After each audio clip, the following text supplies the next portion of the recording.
Tonight, robbed at gunpoint, shot, and lived to tell the tale.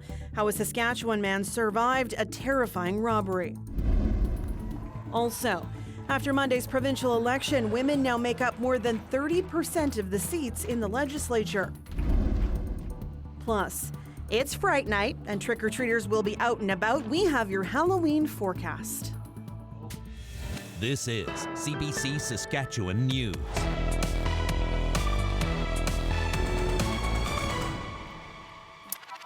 It is Thursday, October 31st. Happy Halloween.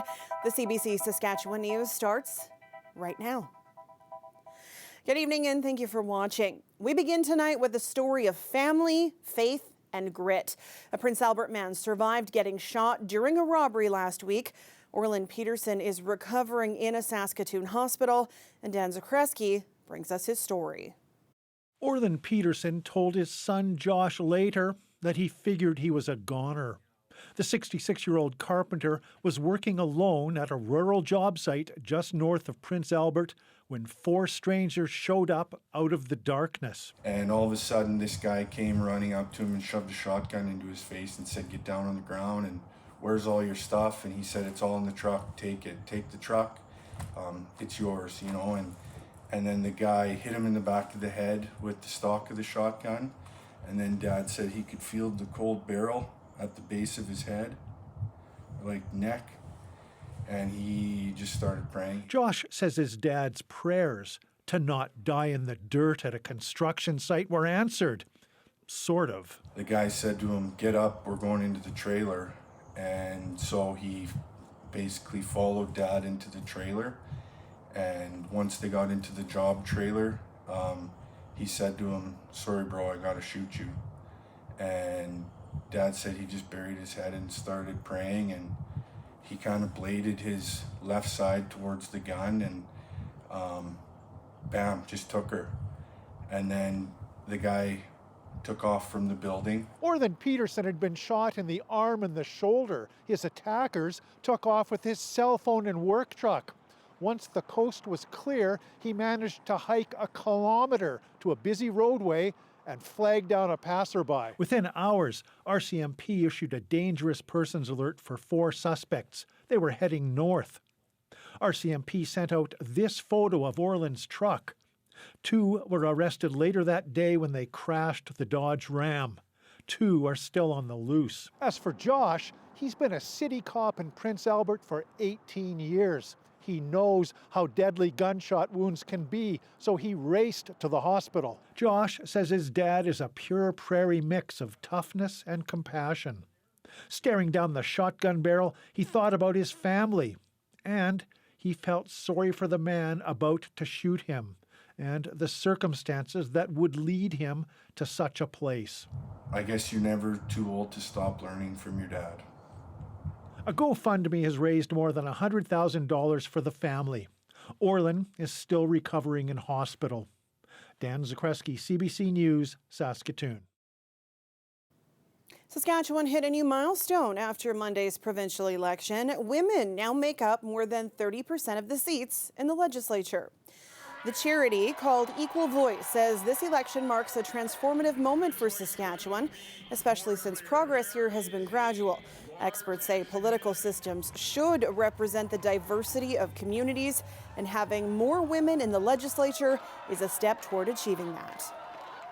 One of the things that's really exciting for us is that the Saskatchewan legislature has tipped over what we call critical mass.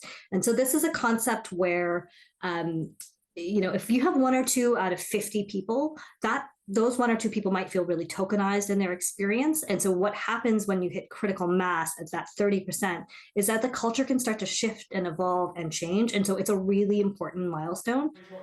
Equal Voices says a quarter of the Sask Party's projected winners are women. About half, 48% of the NDP's projected winners, are also women. The provincial election may be behind us, but municipal elections are still to come. Alexander Kwan brings us the latest from Regina's mayoral contest. I believe most of the fellow candidates here, care deeply about this city, are proud of our city, and want to represent the city. Sandra Masters has 10 people hoping to take her job, and last night, 9 of them took part in a special debate. It was hosted by Access Communications and featured questions from the local Chamber of Commerce. It also allowed each candidate to pitch themselves to voters. As your mayor, I'll be committed to removing the drama and focusing on the foundations of our city. Together, we can ensure that every tax dollar is spent efficiently and prioritizing what truly matters and keeping our city safe and thriving. With strategic planning and partnerships, we can make Regina a safer, stronger, and more inclusive city. Regina is guaranteed to have at least 6 new councillors after the election. Incumbent Mayor Sandra Masters' biggest competition is likely Councillor Lori Bresciani, but at least one candidate is hoping neither will win. It's time for the Sandra and Lori show to end. You know it, and I know it. Homelessness and safety were a focus in the debate. So was the planned construction of a new indoor aquatic facility, expected to cost $245 million, a price tag that is too high for some of the candidates. We absolutely should be looking at every option for that pool moving forward. Replacing the Lawson was a key promise Masters made in her first campaign for mayor, and something she continues to defend. I am more committed now than I was 4 years ago. I understand more what's at stake. We can't afford to go backward or start again. Our future depends upon a long-term view of the city, not a 4-year cycle. Municipalities across the province head to the polls on November 13th, and early voting opens on Friday as residents cast their vote for local councils and school boards. Alexander Kwan, CBC News, Regina. Some of the Federation of Sovereign Indigenous Nations election results are in. Incumbent Chief Bobby Cameron from Witchican First Nation has been re-elected. Cameron was running against Ali Bear from Whitecap Dakota First Nation. Both were running to be the head of the FSIN, which represents 74 First Nations across Saskatchewan. Relations between India and Canada have taken a hit in recent weeks, and the escalating tension between the two countries have Saskatchewan immigrants from India concerned. Shlok Talati reports. It is obvious that the government of India made a fundamental error. That's what Prime Minister Justin Trudeau said after the RCMP laid out stunning allegations accusing Indian government agents of playing a role in widespread violence in Canada. The Indian government replied, vehemently denying the allegations. Then both the countries expelled 6 diplomats each. Here in Saskatchewan, immigrants from India are on edge. I received several calls a day where the community members, they're raising their concerns, and they're also trying to learn what would be the future, what would they do in this situation. According to the 2021 census, more than 15,000 people who were born in India now call Saskatchewan home. Some of them are now worried that their future could be impacted because last year, India suspended all visa services for Canadian citizens for 2 months. But definitely one of my concerns is if the conditions deteriorate further, the last thing I would want would be my work authorization getting affected as a result of the conditions. Federal NDP leader Jagmeet Singh has asked the government to impose sanctions on India. The Ministry of Foreign Affairs says everything is on the table. The country that you have so lovingly chosen to be in, and against the country that you were born in, there are accusations and allegations here and there. You are literally caught between the crossfire, right? You don't know which side to take, and you feel guilty, then again you feel almost vulnerable. The anti-immigrant rant was already there with the housing crisis and with the lack of jobs and everything, and how the governments have been handling, not just the federal government, even at the provincial level in our government, also lack of jobs and stuff. So there has been an rise in anti-immigration immigrant rant, and so this will just feed in.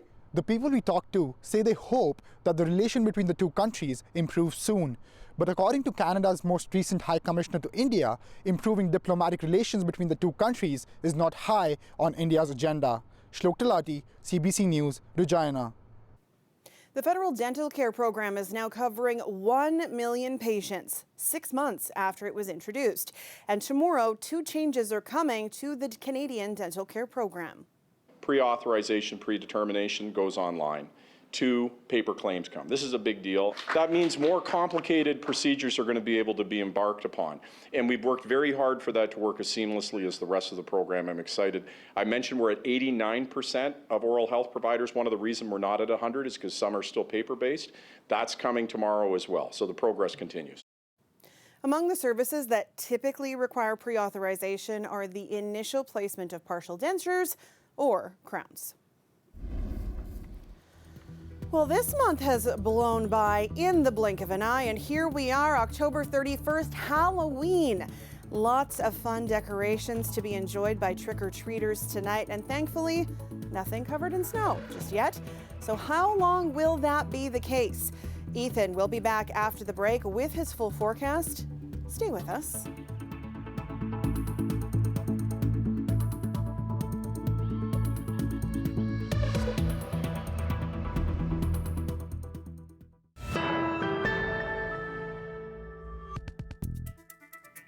Welcome back. If you followed as the votes came in on election night Monday, you know it took more than a little while, and that is because the votes were counted by hand, despite the province's chief electoral officer recommending automated tabulation. So, how do these machines work and why weren't they used? Stephanie Langenegger asked an expert about that on the Morning Edition. Instead, so ultimately it comes down to the essential piece of the puzzle here is that there is a paper ballot.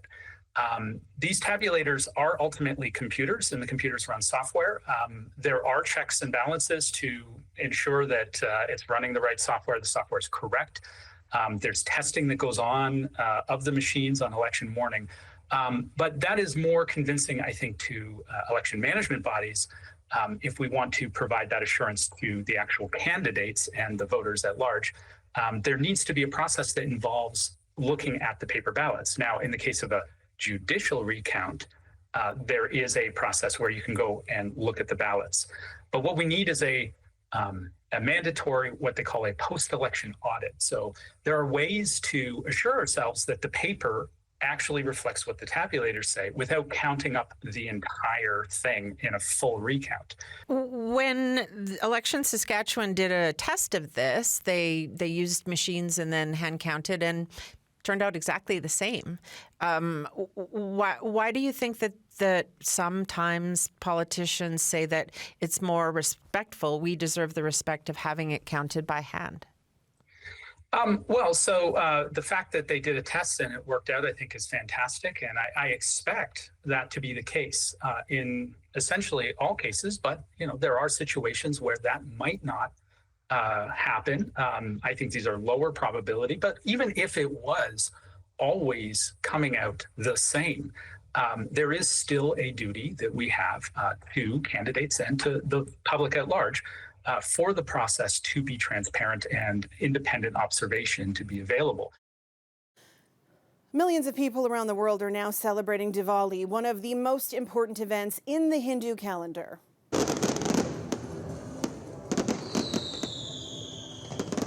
To mark the Festival of Lights, people light lamps and candles to mark the triumph of light over darkness and good over evil.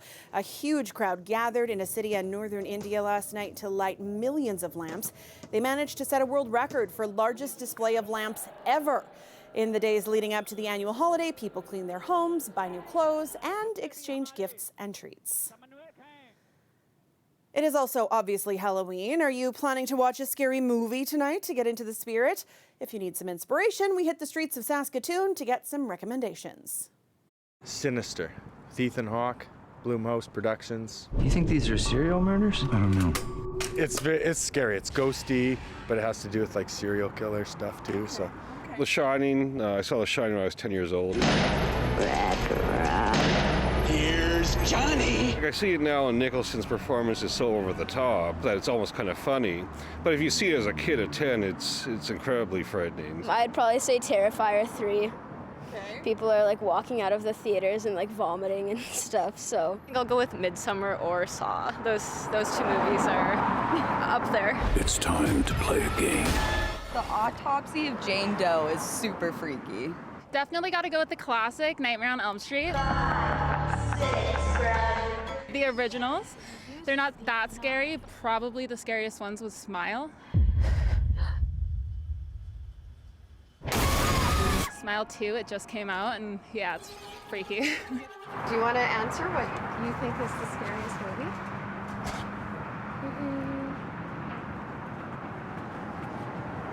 Harry Potter 4. Well, there you go. I'm more of a hocus pocus girl tonight myself. Halloween brought together a group of people in Dartmouth, Nova Scotia this morning for a smashing good time.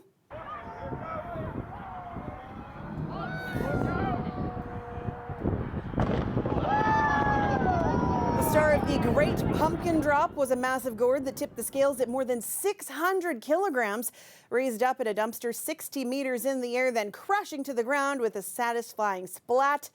It was not just the spectacle people came for. The big pumpkin was filled with ping pong balls for a local radio contest, and the person whose ball got closest to the target on the ground walked away with $10,000 in gold bars. The weather update is brought to you by Capital GMC Buick Cadillac. Our greatest auto sale is on now.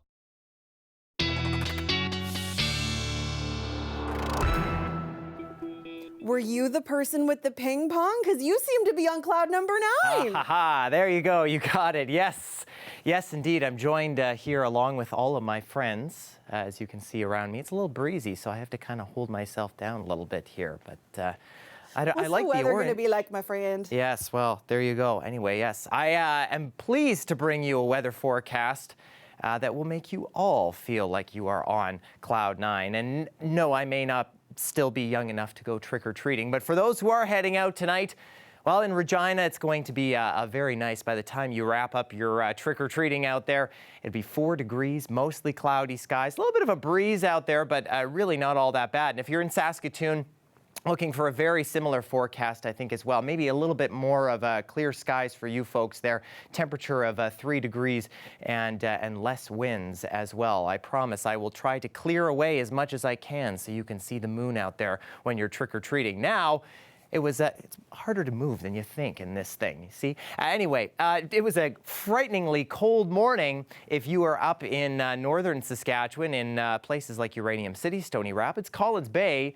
We almost hit minus 20 this morning, and that felt like a very, very chilly, almost minus 25. And you didn't warm up all that much today in far northern Saskatchewan, getting to around minus 8 or so in many locations. But here is where the warmth was through south and central Saskatchewan today. Yeah, getting to 12 degrees in Moose Jaw. Boy, it was a warm one today for many of us, and even through central Saskatchewan. A little bit of a cooler day in the northern grain belt, but still not all that bad. Here I am, well, here's many of me anyway, through southern Saskatchewan, as you can see, moving clockwise around this big area of high pressure, which has cleared my friends out of the way so that you have some sunshine moving through northern Saskatchewan. And here's the thing, I think overnight tonight, we're going to continue to clear out for you. The problem is we might see a little bit of fog in some south and central sections and maybe a little bit into the north. Tomorrow afternoon, though, still seeing some cloud up north. Nice sunny day, though, through south and central. But then I'm calling everyone back. All the clouds are coming back in as we head into Saturday as this next low pressure system begins to move in. And that could even drop some rain through some central sections of the province and perhaps even a little bit of snow as we head into the north. I finally found a place where I can sit my hands nicely here. So for Regina, our next few days, the temperature's quite nice. Look at that for the Rider game on Saturday. Isn't that going to be beautiful? Well, things will drop off a little bit into the beginning of next week, but we'll actually stay above the freezing mark as we enter November. And look at that, rebounding to possibly 8 degrees or so. In Saskatoon, we're seeing that nice sunshine tomorrow as well, and a little bit of increasing cloudiness for Saturday and Sunday as well. But then the sunshine returns as we head into next week, and it's a little bit bright up here, Sam, so I'm going to have to throw on my shades. Thank you, cloud number 9. Yes, you're welcome.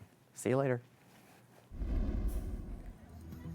Day of the Dead tributes have filled Mexico City's main square overnight. The annual tradition is for families to honor the dead and, of course, celebrate life. Over the course of several days, people in Mexico will set up offerings to the dead. We'll be back after the break.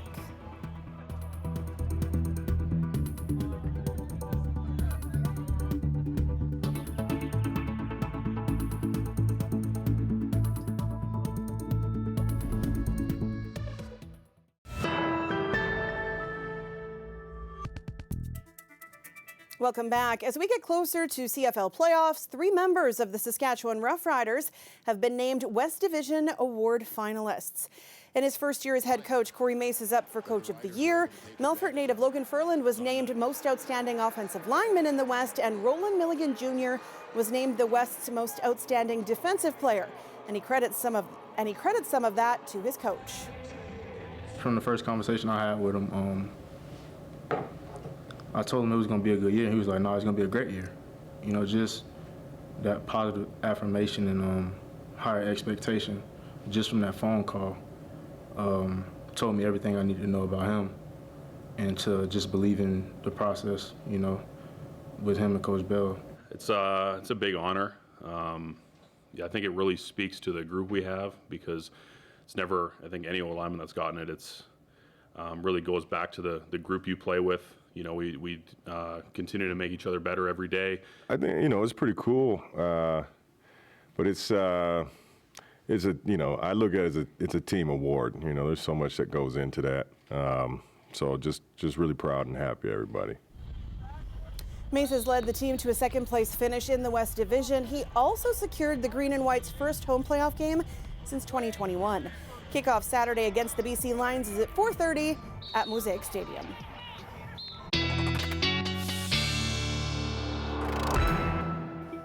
Well, Mr. Cloud, one last look at the weather. Indeed, and you know, as if Halloween wasn't spooky enough, we might just get some fog tonight overnight in Regina. A temperature of 2 degrees at midnight.